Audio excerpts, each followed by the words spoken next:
تەماشای هەموو مێژووی ئەهلی ئیسلام بکەن، بزانن فیتنە و کارەساتێکی تری وا گەورە لە هیچ قۆناغێکە ئەبینن وەکو ئەوی لەم سەردەما بەسەر ئومەتی ئیسلام هاتووە، خەریکە ببێ بە پاشگەزبوونەوەیکی گشتی هەر هەموو ئومەتەکە لە ئەندونیسیەوە تا مەغرب،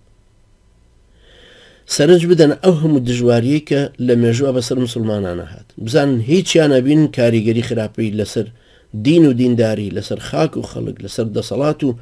دەستور و شریعەتی ئەهلی ئیسلام هەبوو بێ وەکو ئەم حاکمە مرتەدان و ئەم سیستمە حکومە کوفریانەی کە لە مەدای ئەم 100 ساڵەیە بەسەر ئەهلی ئیسلامە چەسپێنرا. فیتنە و کارەساتێک کە ئەمانە لە ئومەتی ئیسلامە دروستیان کردو زۆر گەورەترە لەو کوشتن و ئیعدام و زیندان و ئەشکەنجەدانی مجاهیدان ڕوبەڕوویە بنەوە لە کاتی جیهادکردنەکە. بۆیە خوای گەورە فەرمێ وەالفتنەة ئەشەد من القتل،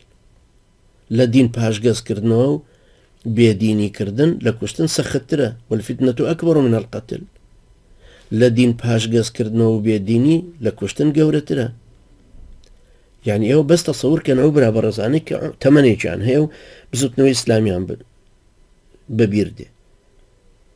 یعنی تەسەورکەن زمانی بزوتنەوەی ئیسلامی ئەم قیاداتانەی کە ئێستا تەجویدیان لە مزگەوت پێناوترێت و کامیان زۆر لێ هاتووە، حافظ قورئان، حافظ بوخاریمان هەبوو، مەسئولی مەکتەب عەسکەری، بەشداری جیهادەکە بوو، بە جیهادی حەقی ئەزانی،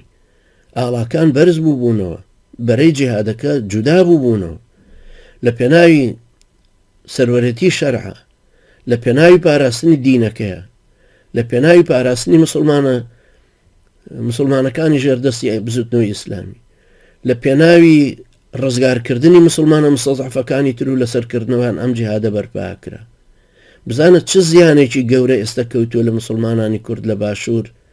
کە ئەم جیهادە نەماوە، کەوا بووە بێ خراپە ئەوەی کە خراپەی گەورەیە ئەو لا ببرێ و تەحملی خراپە بچووکەکە بکرێ. ئەمە دید و هەڵوێستی شەرعە،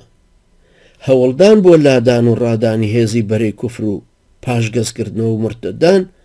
لە پێشترە وەک لە بەخەمەوە بوونی کوژران و برینداربوونی یان دیلبوونی مسلمانەکان لە جیهادەکەیە. هەموو مدەتی بزوتنەوەی ئیسلامی لە هەموو ئەو ساڵانەی جیهادەکەیە لە بەرامبەر ئیحتیلالیشە، دواییش وەکو هی ئەنساریش لە بەرامبەر ئیحتیلال بە هەمووی 2000 مسلمان شەهید نەبوو، بە هەمووی، یعنی لە مدەی 1985 کە مسلمانان چەکدار بوون حسابی بکەی هەتا 2005 ئەوە 30 دانە ساڵ 2000 کەس شەهید نەبوو. بەڵام ئێستا تەماشا بکە چەند هەزار کەسمان پاشگەز بۆتەوە لە دینەکە،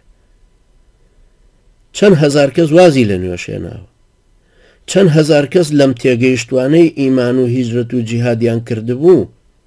بوونەتەوە بە ئاعرابی. ئەمە ڕێسای شەرعە، ئەم دینە پێویستە ئەم ئومەتە لەسەری کۆ ببنەوە.